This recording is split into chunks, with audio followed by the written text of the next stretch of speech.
An important agenda today. Let's have a call to order and a roll call. Mr. Earl? Here. Mr. Albright? Ms. Banks? Ms. Bell? Mr. Brown? Present. Ms. Carter? Here. Ms. Clark? Dr. Elhai? Ms. Friedman? Here. Reverend Gordon? Here. Ms. Harding? Here. Ms. Howe? Here. Ms. Mendoza-Locke? Ms. Rodriguez? Yes. Dr. Sada? Major White? Here. Thank you. Let's recognize visitors starting in the back. Jason.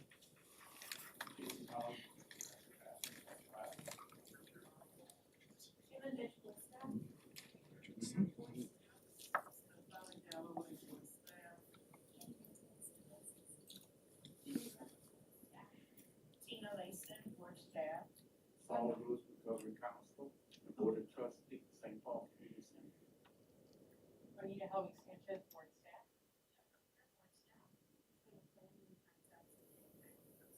Thank you. And I think we also have a new board staff here. Would you introduce yourself? Hello, everyone. Wendy Cole Wester, and I'm the new administrative assistant to you. Welcome. Thank you. Great pick. All right. Have the board members had a chance to look at the minutes from the last meeting in January? Any additions or corrections?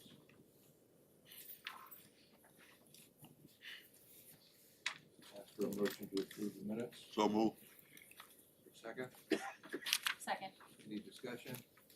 All in favor say aye. Aye. Any opposed, any abstentions, motion carries. All right, Jenny, you're up. Financial statements for December are starting on page 7. In the levy revenue, it's the same as I reported last month. We are at 100% of budget. The second half of our fiscal year is when we expect to receive the new levy revenue funds, and I have that budgeted in March. And then you can also see a variance in state revenue that is mostly related to the Access to Wellness grant that I have mentioned several times in the past. And then in the miscellaneous revenue, that's mostly related to Danny's Place typing. And then in the grant-funded program expenses, that is a combination of Danny's Place and Access to Wellness is the majority of that. For December, there was a decrease in net assets of $545,000. And I'm gonna have you flip forward a page to the balance sheet on page 6. Cash decreased by 1.5 million. This was mostly related to payments for Danny's Place. We had about 1.5 million payments for Danny's Place in December. And then accounts receivable increased, and that is primarily due to draws for Danny's Place to NAMI Ohio and Ohio Moss. And then our non-designated board fund balance decreased to about 12.6 million at the end of December. And there are payments on pages 8 through 10. And there is a motion on the bottom of page 5. Are there any questions for Jenny? All right. We have a motion on the bottom of page 5. I'll entertain a motion to approve. Need a second? Second. Is there any discussion? Approval of the financial statement. Not all in favor say aye. Aye. Any opposed? Any abstentions? Motion carries. Jenny, I think you have number 6 as well. I do. The financial forecast is on page 12. And there's not a lot of changes from what I presented to you back in September, October-ish. But there are a couple that I want to highlight for you. First being local levy revenue. In fiscal year 25, I have that at a half a year. So this is the current year we're talking about. Half a year revenue increased for our new levy revenue fund. And then starting in fiscal year 26, it's a full year of the increase for levy revenue funds. I want to point out the SOS 4.0 funds. So you are aware that in December, we approved those funds. There was $665,000 for POS and then another $110,000 that was grant funded. The POS funds I have all being spent and the revenue in fiscal year 25. The grant fund program I have going through the first quarter of fiscal year 26, which is when the grant ends. And in POS, I assumed continuation of those SOS funds throughout the remainder of the forecast period. So that $665,000 I assumed continuing into fiscal year 26, 27 and 28, 29, but with local levy funds. I also made the assumption that we would need additional POS funds on top of that, so I included an additional $500,000 in fiscal years 26 through 29 in POS. For the grant funded program in SOS, the $110,000, I have that ending in the first quarter of fiscal year 26, and then the remainder of the forecast period I have as local levy funds. So I have that $110,000 throughout the whole fiscal forecast period, but after fiscal year 26 is all levy funds. Expenses related to levy priorities are in the forecast at $2 million annually through the remainder of the forecast period. And I will point out that anything that is discussed as part of 120-day notices are not included in this forecast. And as you can see in the forecast period, our minimum fund balance is 8.9 million, and we get to that in fiscal year 28. So reduction in expenses are necessary between now and fiscal year 28 in order to stay above our minimum fund balance. And there is no motion with this, but I'm happy to answer any questions anyone has. Jenny, can you advise when the ARPA funds actually expire? In fiscal year 26. Can I assume that the very large number in other income for fiscal year 25 is Danny's place? Yes. And then there's a little bit of it going into fiscal year 26 too.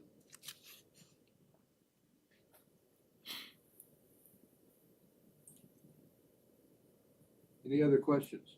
Everybody understand where we're headed? Yeah, I know what you guys are thinking, right? Didn't we just pass a new levy? can you imagine if we didn't? Right. Yeah. Can you imagine if we Trouble. did? We would, So it's what's fully included effective. in other income? I think I already know the answer to this. Other income is primarily Danny's place, but we also have the City of Toledo ARPA in there. And then you can see if you look at like fiscal year 27, 28, and 29, it's 26,000. That's what we normally would see in other income.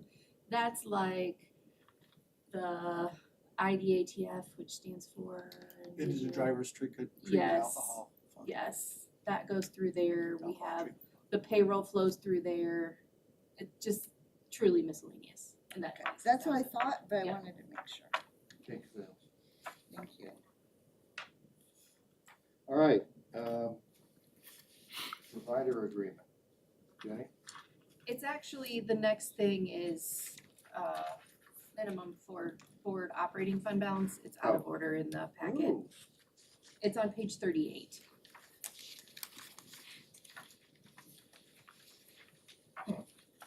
Indeed.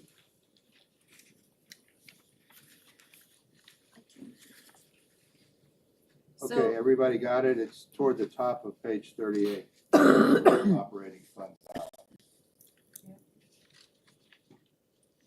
so I just mentioned our minimum board operating fund balance is at $8.9 million. Right now with Danny's place, we're a little bit off of that, but going forward in the forecast, when you look at fiscal years 26 through 29, that would put us somewhere between 90 and 120 days operating cash. So we don't feel like we have a recommendation to change from 8.9 million. And there's no motion, but I'm happy to discuss or answer any questions anyone has. I do have a question. With the halting of federal funds, Pause. at the pause at this point, have you taken a look of the impact that would have on us? it would have a significant impact, yes. Yeah, that's, I just wanted to make sure, because I'm looking at these and I'm seeing federal and state, then federal grants, and I'm just like, So let me, I'm not gonna walk that back, but I'm gonna put a couple of qualifiers on it. So we know that the federal block grant was included in the original list of the pause. That list has been walked back, though, by the pulling back of the memo. okay, And then it was quasi-clarified that it only meant DEI and several other philosophically, what's the term that was used? Funds that were philosophically opposed to the current administration or something like that. got it. No, I remember reading that, yeah. So we get about 5.5 million in federal block grant dollars through the state. We're not clear on if that, without direction from the state on how that might be impacted, I think it's premature to say it would be impacted at all in any major process related to the pause. We also get a mix of state and federal grants that could be impacted. I think the real danger is beyond the pause, what happens if federal block grants are just cut? That has a more likely impact. And then what does that cut look like if and when it's passed down to the local board? I'll tell you that the state budget, while we're not exactly clear on all the language around the state budget as it relates to boards, has an increase. Will it be enough to offset anything that we might lose on the federal side of things? Who knows at this point? It's too early.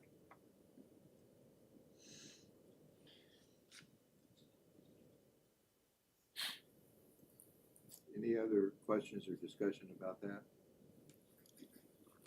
Jenny, without stating a specific day, is your estimate that the 8.9 million would give us closer to 90 or closer to 120 days? It's actually right in the middle. Okay. Fair enough. Any other questions for Jenny? I take it, although we don't have a motion here, if anybody has objection to remaining at the 8.9 million level, now speaks to that. We're satisfied with it. Move on. Okay. All right, now, you completely destroyed my agenda. Let's see. The provider agreement, Yes. page 12, back to page 12 toward the bottom. All right. Annually, we review the provider agreement for any changes. We reviewed it and do not have any substantial changes. If you want to review the whole thing, it's you can click on the link there when you have the file. Provider agencies have until March 1st to submit any of their requested changes. And there's a motion at the bottom of page 12.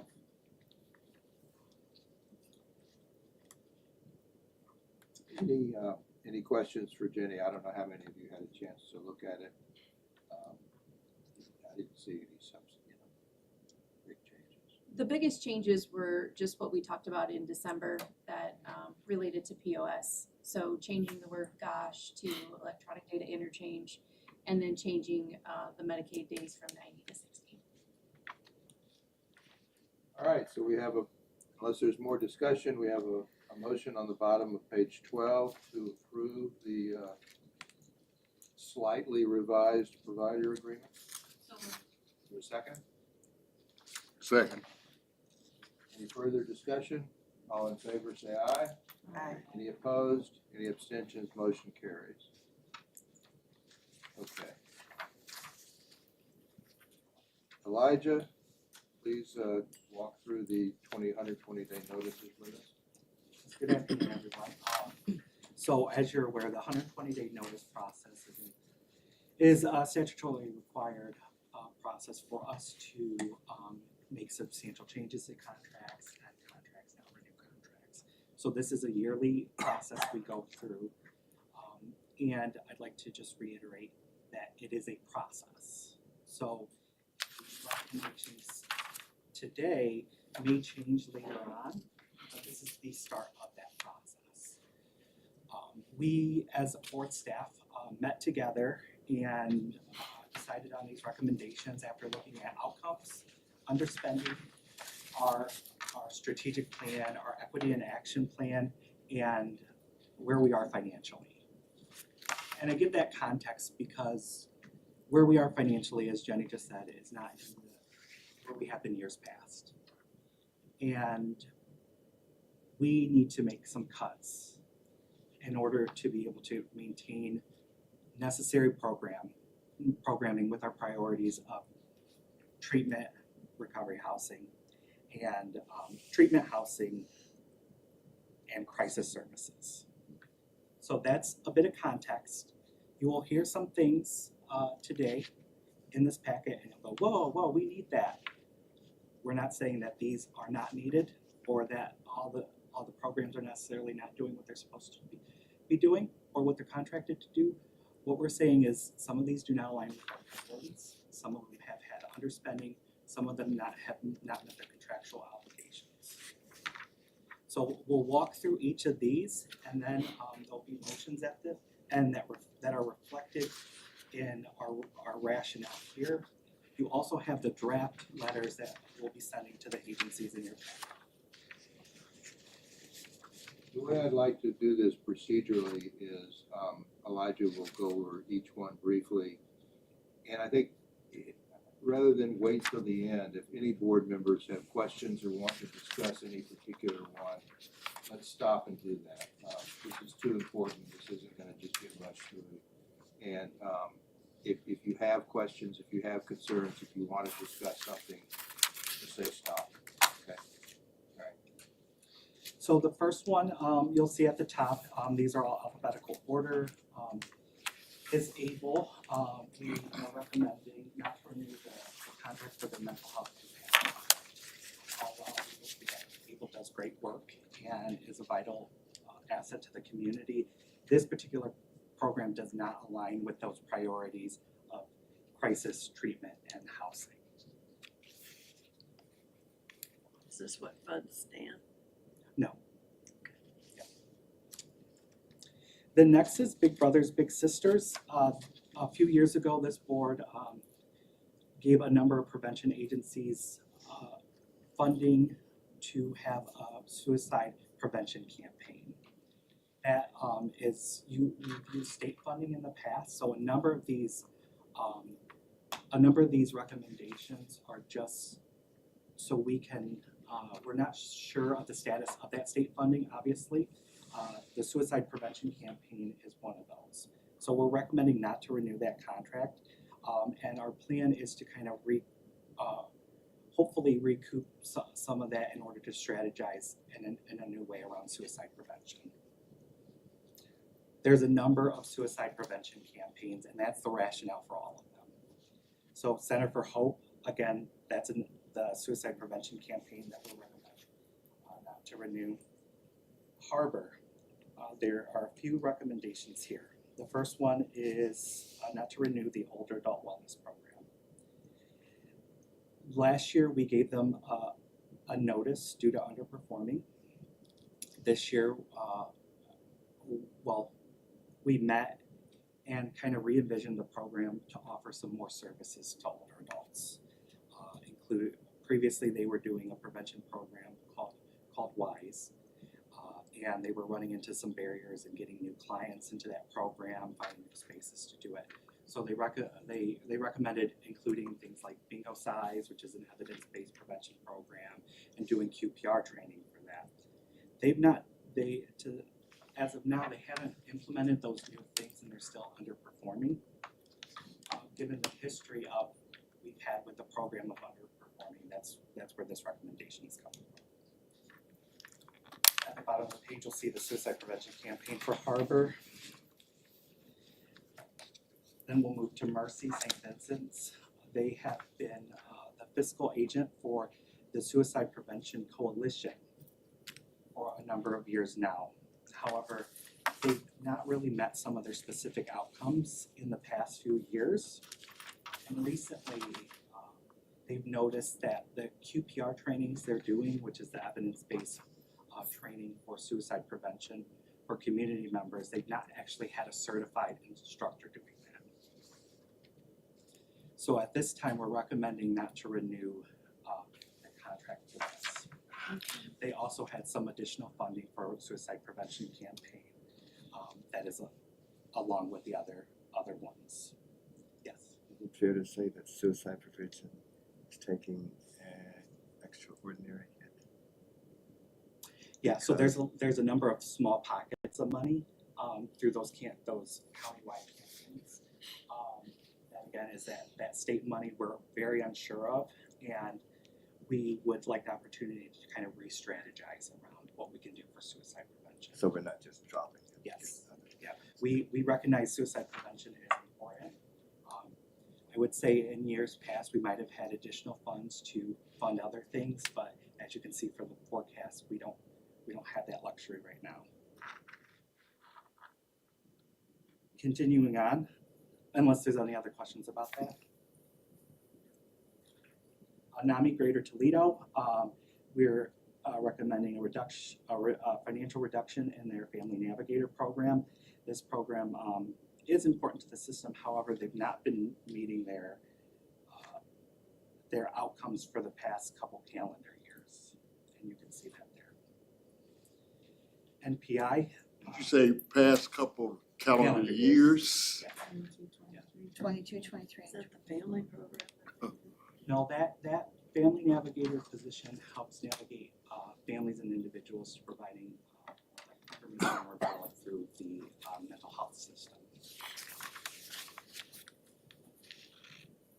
Neighborhood Properties, Inc. We're recommending at this time not to renew the projects for assistance in transition from homelessness or PATH. This program has not met outcomes for the past few fiscal years and is currently not on track to meet outcomes right now. Ohio Mass has issued a corrective action plan because some of the money comes straight from Ohio Mass, and it's monitored well by their internal systems. They've mentioned staff turnover and program administration being continual challenges, so we're recommending not to renew the contract this year. You know what the breakdown is in the 239 between local money and state money? Match is 1/3. So a third of it is local. Third. Yep. And then finally, the adult care facilities program. You'll remember last year we gave notice to this program to reduce because RSS, the residential state supplement, was opening, and we were encouraging them to move clients to that. At the time, we weren't sure kind of what the financial benefit of moving clients from local funding for housing to the state supplement for housing would be. And they've done a great job of moving those clients to RSS to take that burden off of our local dollars. So this recommendation here is to provide that reduction because of the savings we've seen from moving people from local funding to state funding. And this proposal is only represents about 10% reduction in this program. Ohio Guidestone at the bottom. You'll remember when we made changes to the provider agreement, we sent those changes out to the agencies. We did not get signed letters back from a few. So this motion here is just highlighting those changes that we've already implemented for a number of agencies, and will be in this provider agreement for this agency. The next two, Swanton Area Community Coalition and Sylvania Prevention Alliance, These are both that countywide suicide prevention campaign funding that we're just recommending not to do due to the budget. Task of Northwest Ohio, the re-entry program. This program has had some challenges for the past few years. You can kind of see that. And a big challenge recently and historically has been working with CCNO and getting staff into there.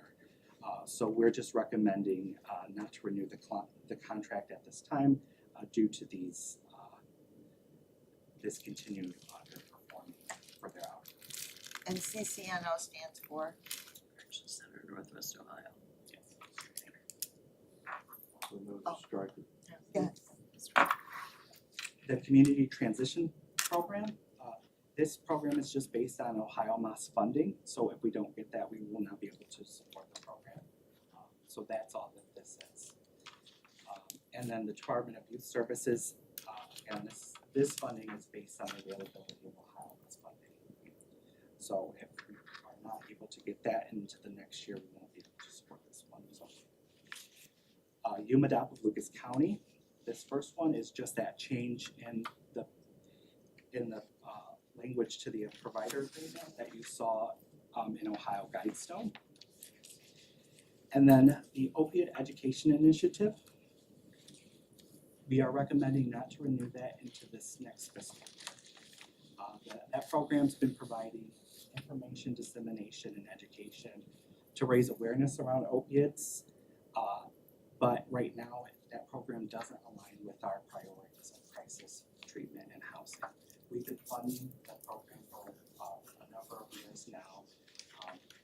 Not saying that education is not important, but at this time, with our financial outlook, we have to look at ways of reducing our overall expenses. And then they also received one of those countywide suicide prevention campaign funding.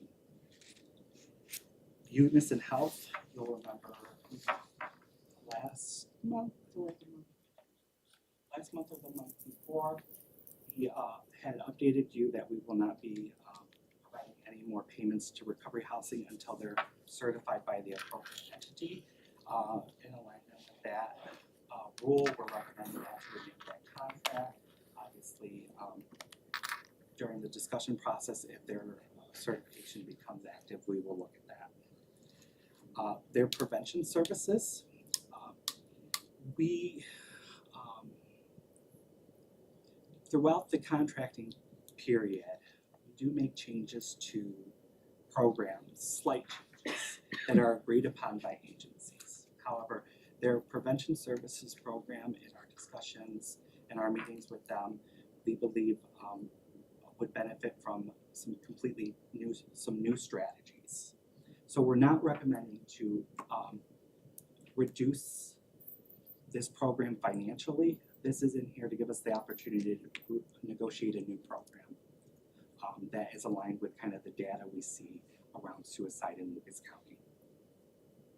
And then there's countywide suicide prevention campaign. Finally, ZEF Center. We're recommending not to renew the Juvenile Detention Center program, which they've already mutually agreed to end. So that's just kind of a cleanup.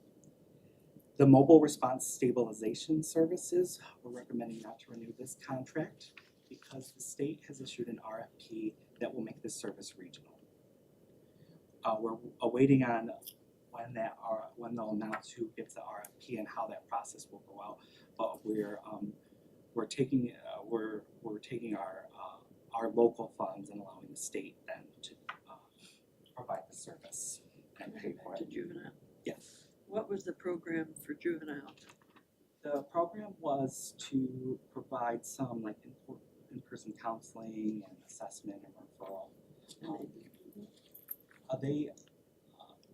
There were challenges between ZEP and JDC, so we have provided some funding for JDC to seek other options for that service. JDC is the Juvenile Juvenile Detention Detention Center. Yep. I think the juvenile court is. And they have already started doing some of those services. And they're negotiating negotiating, they're looking at some other services to implement for that population.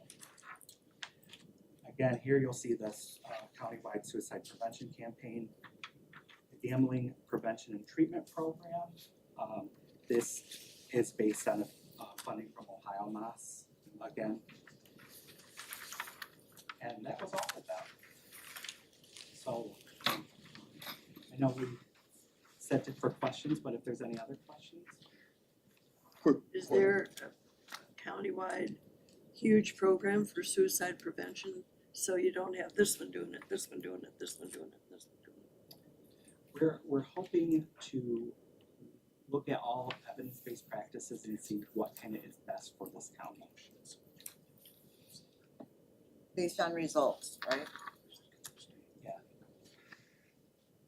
For the recovery housing, are those 3 separate actions? I see the not to renew allocation, then I see make substantial changes, then I see and not to renew. Are those 3 separate actions or is one tied to the other? What are you looking at, Dave? Under recovery housing allocation. For Unison, For recovery, it doesn't say, yeah, for Unison, yes. so it's not, it's we're intending not to renew that recovery housing allocation. And then the other one below that is for prevention services to make substantial changes to the program for prevention services, which is different from the recovery housing allocation. Technically, we can't fund the recovery housing if they're not certified, we can't fund them, so there's kind of like no choice there, right? Correct. Okay, I just wanted to make sure. Neighborhood properties, So, aren't they doing anything for homelessness or what is there? Yeah, so they are currently in a corrective action plan with the state to address concerns around staffing and program administration.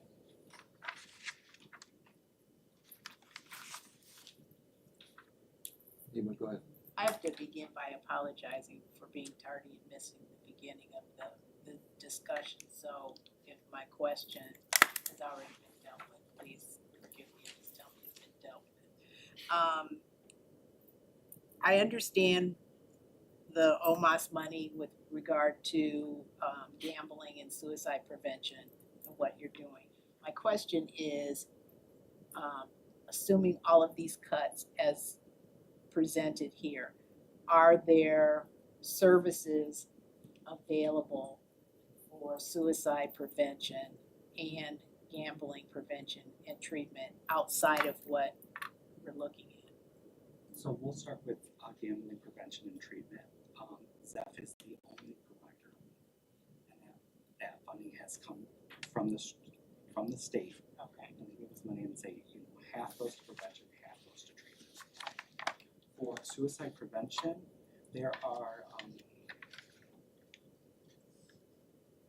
a number of ways to consider this. All the programs we are providing, they address suicide prevention, from working on crisis housing and treatment. Now, a more direct evidence-based approach to suicide prevention, where after, depending on how the negotiations go through the 120-day notice process, we'll be looking at a strategy that is best for the community, based on kind of available funding through, whatever comes through the state budget and what we have locally. So, it's all water on the table. We recognize the importance of suicide prevention now. And so I don't want to cutting off suicide prevention and that's it. We still believe it's important, and we just want to make sure we're doing the best for the county, based on evidence-based practices and the best data we have. So these recommendations are all aimed at reducing what is proposed to happen in 2028, correct? Yes. Some of them are yearly because of Ohio Mass funding. Sure. Kind of some of the bigger cuts you see that we haven't traditionally brought here are how do we keep that as, you know, a North Star? So in a few years, we don't have any drastic cuts. So in other words, these are initial first steps in the process and our starting point. Thank you. You figure CPR is suicide prevention, they've already tried to commit suicide, so they're reviving them. That's not a prevention, is it? You mean QPR? QPR. QPR, I thought it said CPR, sorry. Question persuade. It's a good observation. Thank you. Yeah. So if we cut ABLE on the mental health program, does that mean they'll cut Dan? ABLE doesn't. What is this program that This, they're? this program is really just about advocacy on behalf of mental health plans. We fund two ABLE programs, the government benefit program that helps people get on government benefits, and then this advocacy one that provides education and advocacy on bigger system issues. Again, not saying that that's not important. However, given our financial forecast, we had to consider all of our programs together. And between the two, getting people on government benefits felt more of a priority to us than kind of the advocacy and education. So when we're saying we're cutting these dollars, are most of these, like, we're literally cutting that entire budget for that program? Or are any of them like partial cuts to a program, or are they mostly the entire program's getting cut? So the many countywide suicide prevention programs are more conceptualized as initiatives. So they get the money, because a lot of them don't go the full year. They might target a few months in the year for a campaign. So yes, those are going, they won't have the funding through this route to do those. There's a number of other programs where these cuts will essentially cut the program. There are just a few that, that are just reductions, like the Family Navigator, they'll still have the Family Navigator, ACF, the Adult Care Facility through NAMI, they'll still have funding for those. So the majority are significant cuts, but the big majority of these are really related to Ohio Mess funding. It's just jarring when you hear, like, one program is getting $25,000, another one's getting $125,000, and it's cutting the program completely. But basically, OMAS has made this decision before it's been presented to us because it's making the cut. We don't know yet, And and because the state requires us to give a 120-day notice, if we do not give the 120-day notice, that means we do have to do it. Gotcha. And circling back to suicide prevention, which I think you've heard of a number of people concerned about. I don't want to presume anything, but my guess is that you will get some money from OMAS that will be targeted toward that. So I think the board, it might be useful for some of the concerns here to at least give some assurance that between now and July 1, board staff will be actively thinking about how to spend those dollars in the most appropriate way to make sure we do have good suicide prevention programs. They may not be 10,000 here and 10,000 there. They may be whatever, right? Yeah, and it's not going to go away. Yes, exactly. And you can kind of see in the motion, especially with unisons, we're not recommending cutting that. We're recommending substantial changes into how the program operates. We do think, that has been a good program. It's been focused on kind of the stuff. But this is going to give us an opportunity to kind of really talk with them about what's going on, what does the data say, and then how we. So, one thing we recognize that we've kind of been challenged with is how do you equate success on social media posts? If it's 700 views, 7,000 views, 7 million views, how do we know a program is successful? A lot of our because they're universal campaigns for a great number of people, a lot of kind of that media has been utilized. And we started talking with the communications department here, so we can collaborate and say, what's the best way for us to measure success with these programs? And what, do we say a video has to go viral to be successful? Is 5, clicks on a post good?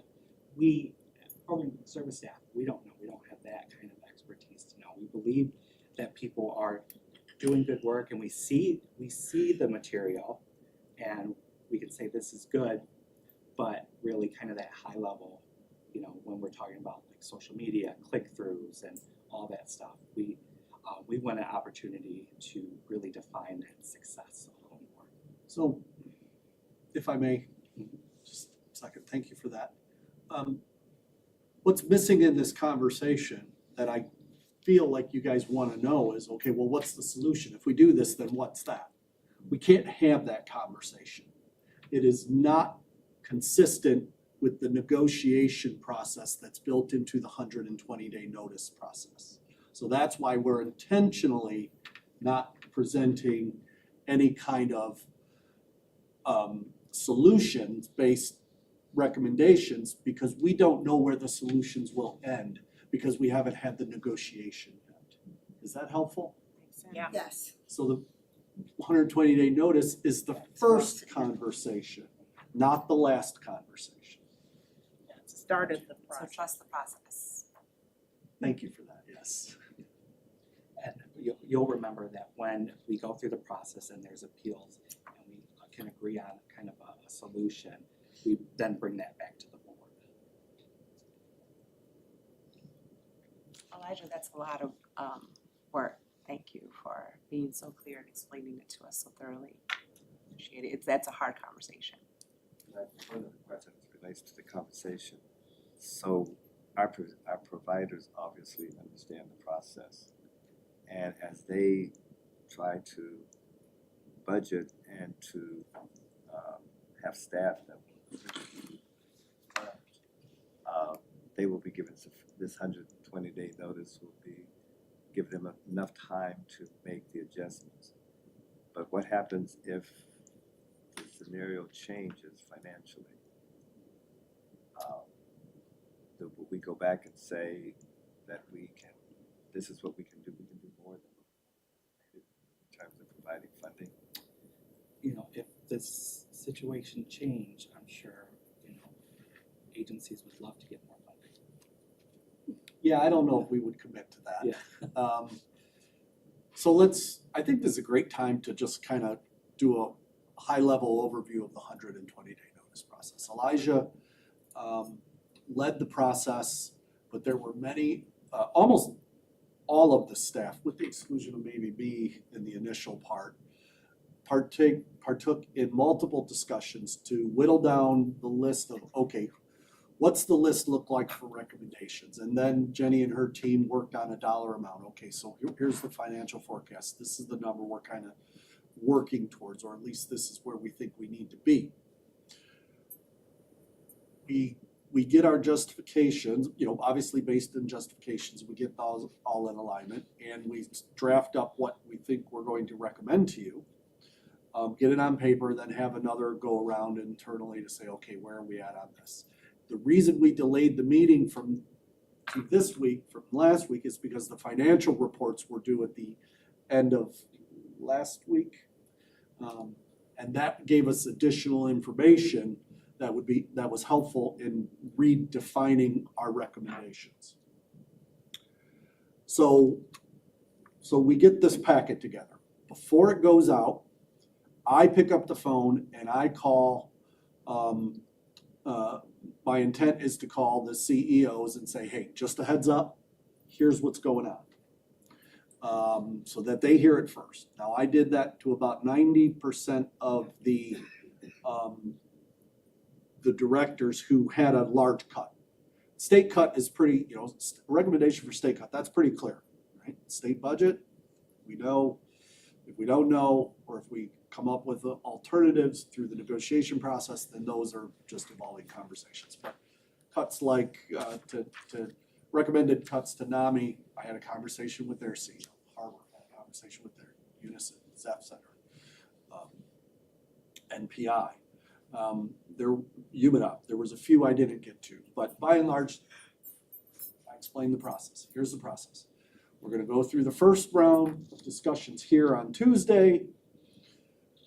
Full vote on the following Tuesday, assuming everything pulls through and it gets approved, then the letters will go out in advance of March 1st. Along with those letters, sometimes after you get those letters, we will send an email back saying, hey, along with the recommendation, there is an appeal process.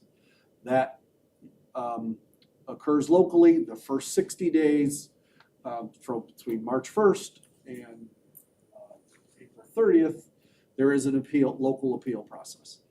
Technically, that appeal process is not 60 days locally, it's really more about 45 because we gotta get them all done in order to finish the recommendations for you all at the April board meeting to rectify any appeals process. Now, so my staff will meet with the agency staff who got the 120 and who are considering, who want to appeal. And we'll try and negotiate it out. Maybe there's something that we had information that wasn't quite right, or maybe there's new information that we need to consider, and we'll have a negotiation. If, in the end, we'll be very clear to the agency, board staff, okay, we can see what you're saying, we'll make a recommendation to reduce that reduction to X or Y, or no, you've been 4 years now, it's time to cut bait. We make that recommendation to you and notify you of that and notify the agency of that. They then have the ability to say, no, I want a board-to-board meeting.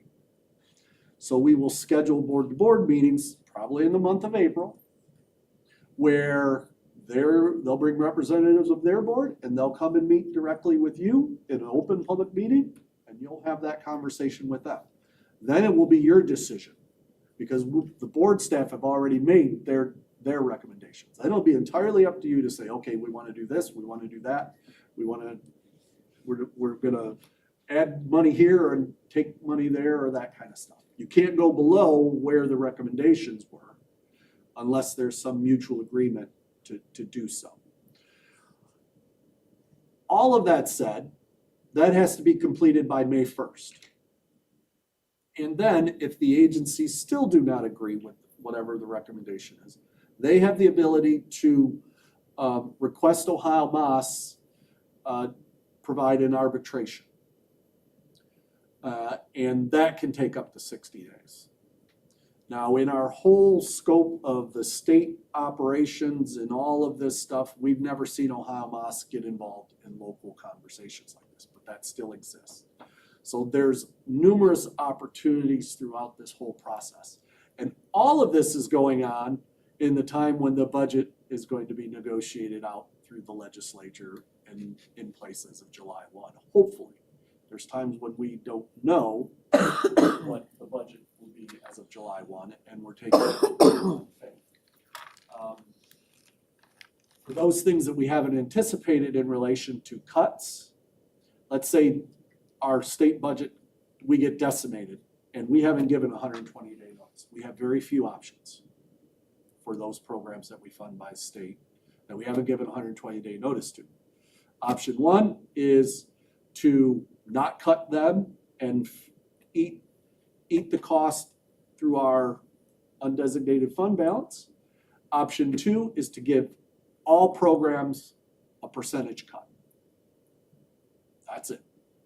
There ain't any other options. So that's why we err on the cautious side when it comes to state funding. And of course, then if the federal block grant gets cut to any large extent, then all bets are off. I guess I was looking at the rosier picture at the end of this process. Money becomes available. There will be money put back in from these recommendations. So this is the most conservative Of course, yeah. you will see.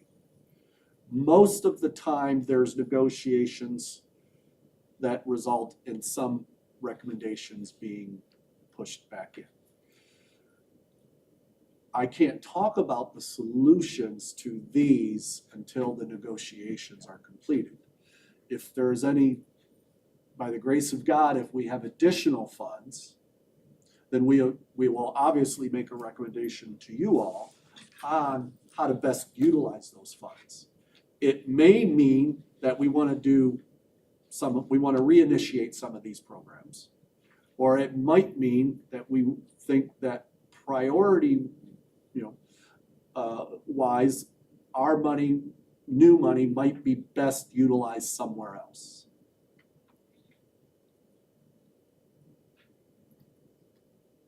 Any other questions or comments? Thank you, Scott. I think that's a useful reminder to all of us that the board's review and decision-making in this process is very important. While we have professional staff and we trust our professional staff and we, take their recommendations for most of the things that they know more about than we do, there is still a definite role in decision-making by this board.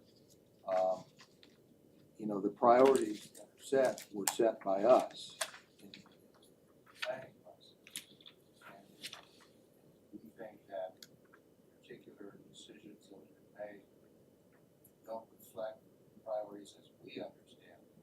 That's a discussion we need to have with Scott and the staff. So that's why I'm happy we've spent a fair amount of time talking about this today.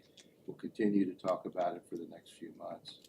And I encourage everybody to not sit back and just let it happen. Mr. Chair, just one question on the reading the letters that are attached to this as well. I just like clarification. I'm just like with the intent not to renew. I see a statement under it says the board intends to recapture funds and consider alternatives. What does recapture funds mean? Meaning recapture, could you define that? It means you're not getting them, we are keeping them. So that's we're reducing your amount by that, whatever number that is. Okay. That is language that was established by legal. Okay, because to me, I'm saying recapture, so that means how, okay, I get it. Back Typically, again, recapture back, might be, yeah. Understand, Right, right, taking more back, but it's only related to that amount. understood. That was That's just, your question. that's fair, that's a fair observation. thank you. Yeah, those lawyers, they mess. So there's, at the top of page 17 is where the motions begin. There's 4 of them. Can we take them all at once or no? Yeah. So the motions are all the same. It's the issue of 120-day notice for the program with the amount authorized to prepare the letters. So move. Second. Any further discussion? All in favor, say aye. Aye. Any opposed? Please show me. Great, okay, let's move on. Scott, Danny's place? Next. It is, and that's me. Thank you, Elijah, for that presentation. Thank you. It was, well done. Well done. It's always a touch. Okay, so how about a little better news? A little bit of- little levity into the conversation a bit, all right? So, you recall in July, we talked about, hey, we're in a little bit of a construction budget deficit here. Our construction budget at the time was 11,140,000 and change. We were about 1.1 million short. At that point in time, we redesignated some of our crisis capital funds to the amount of 424,706.87 to the Danny's Place project. The expectation Oh, by the way, and then we also redesignated some COVID mitigation funds to Danny's Place, 26,000 and change. The expectation is that we continue to do private fundraising and or additional cost reductions if we needed to do that. So as the planning for private fundraising went on, I also reached out to the State Department of Mental Health and Addiction Services and asked them for $687,000 to fill our funding gap. And they graciously committed to $700,000 at the end of January. Nice. So we are Good job, essentially Scott. fully funded. Oh, nice. That's amazing. We're about 30,000 short still now, but that, we can make that up in private fundraising. But we're there. Yeah, it's- I'm just so excited. So with that, we are able to focus on getting the project completed, and I'll give you an update at a later meeting on where exactly we're at with all that. But just a little teaser, paint is going on walls right now, this week. So given Ohio Moss's investment, 7.7 million towards capital, not including the property that they allowed us to build on or the COVID mitigation funds, they got a substantial amount of that. I just think we should recognize that. And so we put a motion in there, doing an official recognition.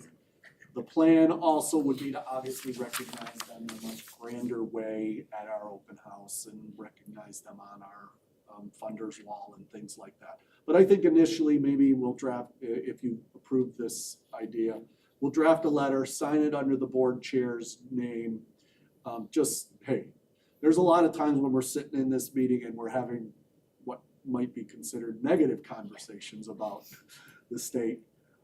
When we catch them doing something pretty damn good, maybe we ought to do that, recognize it. So there's that. And then we have to accept the money, 700,000, and then allocate it to Danny's Place. So those are the two motions. So moved. It's changed the contract. David asked, should the second motion be 700,000? And the answer is no, because they've already given us 1 million in capital, community capital funds. We're increasing the contract amount to 1.7 million. So that number you see there in the contract amount is correct. So that's the state recommendation. That's the first motion is the recognizing their contribution. The second motion is accepting the additional 700,000 and amending the total award to 1.7 million for the community capital. Different Pool, grants. different pool, yeah. Okay, any questions for Scott? Any discussion about this one? Seems like a good idea. We have two motions, we can take them together in the middle of page 37. Would anyone like to do so? We have a motion and a second, any further Second. discussion? All in favor say aye. Opposed, any abstention, motion carries. Okay. So there will be a private fundraising event. Sena's working on that as we speak, but it will be scaled back a little bit more than what we thought. So more to come on that. But when you build a facility, you gotta have furniture and fixtures, right? And we released a bid on released an RFP on December 11th. Some of you sitting around the table helped us distribute some of those RFPs. We did have a very short turnaround to respond, and that was partly driven by the need to get the stuff in place before the opening of the facility. We received two bids. The bids were compared side by side it was a fairly prescriptive bid. bid package, and the bids were compared side by side, item to item. And the cost between the two bids, one was for comparable items were approximately $50,000 less than its competitor bid. And it became readily apparent to us that the recommendation should be directed towards providing granting American Interiors the award for the Danny's Place Furniture and Furnishings RFP in the amount not to exceed $377,000. And so a motion to that effect is on the top of page 38. Any questions for Scott? Any further discussion? Motion to that effect? So moved. Motion for a second? Second. Motion and second to approve the motion on top of page 38 on the FF&E for the Danny's Place. All in favor say aye. Aye. Any opposed, any abstentions, motion carries. All right, Michael, Scott, stakeholder forum? Thank you. Many of you have been around for our stakeholder forum in the past. We're bringing in our agencies and the community, and the agencies a chance to tell us about some of the things that they're seeing in their agencies. And the meetings have sometimes gone longer than others. And this time I'm just excited that we're able to use some ingenuity and innovation with our stakeholders. I'm really excited about it. You may have already heard the update. We have decided to send out 5 questions to all of our providers.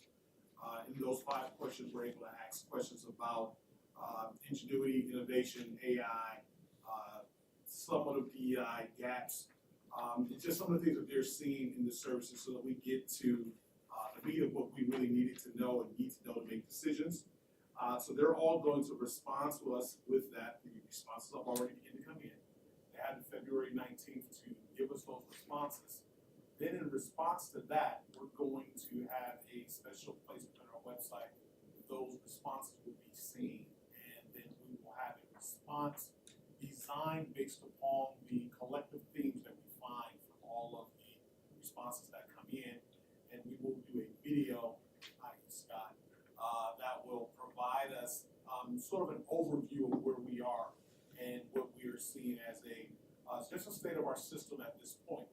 Then in response, to make sure that the community voice is still heard, we thought this was just a great opportunity for us to be able to go out into the community and host 3 different forums in various locations where the community will be able to have their own stakeholder forums and town halls and to be able to let us know firsthand some of the concerns, issues, celebrations that they also have about our system. But this will allow us to actually be able to go to the people and allow them to share in a natural environment some of the things that they're experiencing or would like to see, thus allowing us to bring all of that information together in a collective manner. And I think it's one of the first times that we would have an opportunity to really be able to see both stakeholders' perspective, right? The consumer's perspective as well as the provider perspective. So I'm really excited about it. Thankful that we get an opportunity to do something this forward thinking and have an opportunity to show that innovation isn't a bad thing. Collected together, we can see what the gaps are in our system while also meeting the needs that we statutorily have. If you have any questions, let me know. Other than that, it's for your information. Right, yeah, we don't have any action on this. Does anybody have a question for Mike? Want to discuss this first? What's the timing on it? The discussions will come in by February 19th, and then we will take the rest of the fiscal year to have those discussions as far as with the It'll community. roll out over a couple of months. Yes, sir. And the final version, the collective information will be available for our strategic planning process In the summer. in the summer. Great, okay. If there are no further questions or comments, we'll move on. Elijah, can you give us the health officers? Yeah, so starts on the bottom of page 38 and goes into 39. The advisory group review applications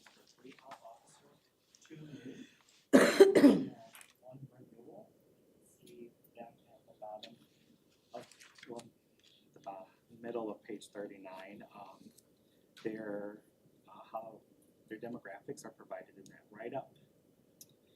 And, yeah, I can take any questions. Any questions for Elijah? Entertain a motion, middle of page 39. So move. Is there a second? Second. Further discussion? All in favor, say aye. Aye. Any opposed, any abstentions, motion carries. All right, open session. Did you want me to get your You have your hand up first. Do you want me to give it? I can. Somebody named it.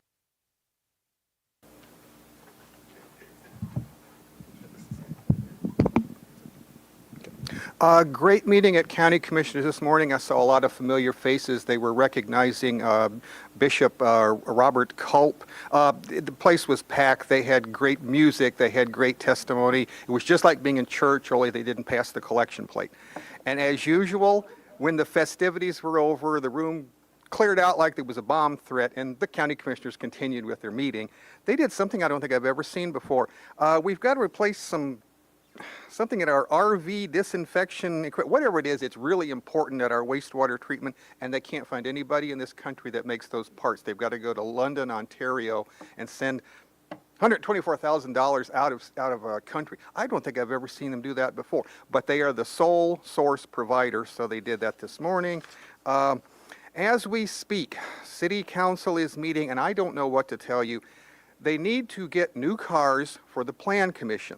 They met sometime last month, and Tom Gibbons said, oh, the cars we've got, they're always in the shop. One of them, you got to roll down the window to open the door.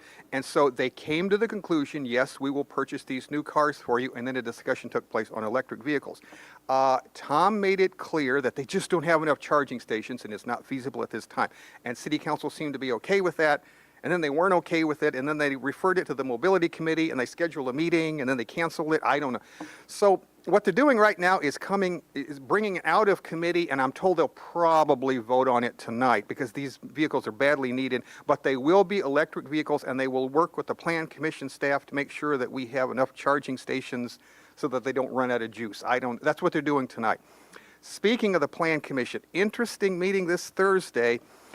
There is a group out of Lima. It is called Healthcare Partners of Western Ohio. They want to put a health clinic at 815 Navarre Avenue.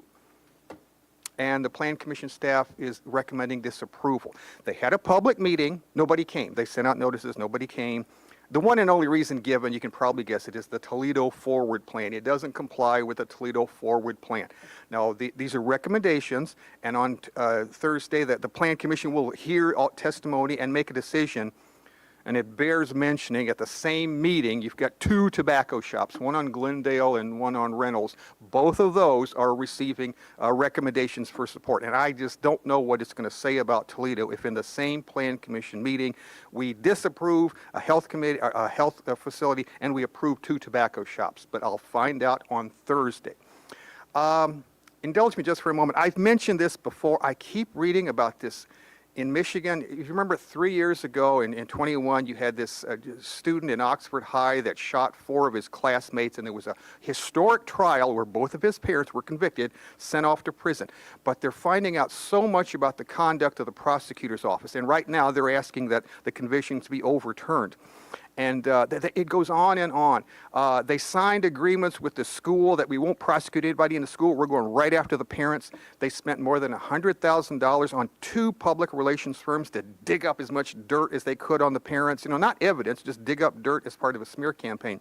According to the Detroit Free Press, they signed a deal with Hulu Streaming for a documentary. And it turns out somebody in the prosecutor's office is related to somebody at Hulu. That's a troubling question. They produced a documentary that aired 3 days after the trial was finished. Even though there was a judge's gag order, they signed agreements with ABC News and Washington Post. They wanted to be movie stars. They wanted to get as much publicity, milk this for all it was worth. They wanted to be famous. And they got what they wanted. They got national headlines when they convicted both of these parents. And let me be clear about what makes me so angry. If I believe for 1 minute that these defense attorneys were, using some technicality or something, no. They have brought out really good issues about misconduct by the prosecutors. And though it's terrible that 3 years later, nobody's got any closure on this, that's sad for the families, but I'm glad to see this publicity because it sends a message to other prosecutors. If you have a tragedy like this and you spend all of your time going after the family, you might regret it later. That's my editorial comment. And indulge me just for a moment. This Monday, the 17th, is a sad anniversary. It'll be 30 years since the passing of John Brandeberry. You did recognize him in 2014 for his work as an advocate. John was serving on this board as the consumer rep at the time. Let me tell you a bit about that time. Back when we downsized the state hospitals, this board had more money than it knew what to do with. I'm not exaggerating. You had the Robert Woods Johnson grant. You had matching funds from the Ohio Department of Mental Health. You had a new levy in '88. And the big money maker was what they called $408. 408 is the line item in the state budget that funds inpatient care. Well, for every person that you could get out of that hospital, you couldn't put them in a shelter, but if you found a place for them to live, millions of new dollars came into this board. Money wasn't the problem. The problem was gaining public acceptance, and that's where John Brandeberry came in. He was a goodwill ambassador for this board. He was a friend to this board at a time when this board needed all the friends it could get. He did public speaking everywhere. He was on TV. He was on radio. He was in the newspaper. He did promotional videos. He did public speaking. They didn't have social media back then, but if they did, he would have been on that too. He paid a price for it. He was harassed so much by his neighbors that he had to move. I know, I helped him and his wife Loretta pack up their belongings and move to another apartment because they were harassed so much. Back then, very, very risky to do that. But we had our eyes on the future. There will come a day when you don't have to worry about this sort of thing. And today we have people living in every part of Lucas County. That's a good thing. John was well-spoken, always wore a suit and a tie. I gave him so much grief about his neckties. Great sense of humor. He always laughed at my terrible jokes, but he was an all-around pioneer advocate. He was serving on this board at the time of his death. He was on so many boards I can't name them all, but the most important was probably the old Boost board. Boost stands for Building on Our Strengths Together. John was founding member and the treasurer. That eventually became the Werner Center. But without John, I just don't see how this board could have accomplished getting all those people out of the state hospitals and bringing millions and millions of dollars for inpatient care to be used for outpatient care. So I want the minutes to reflect. This Monday, I can't believe it's been 3 decades. February the 17th, 1995, it's been 3 decades since his passing, and this board and all the people that it serves owe him a debt of gratitude. Thank you for listening.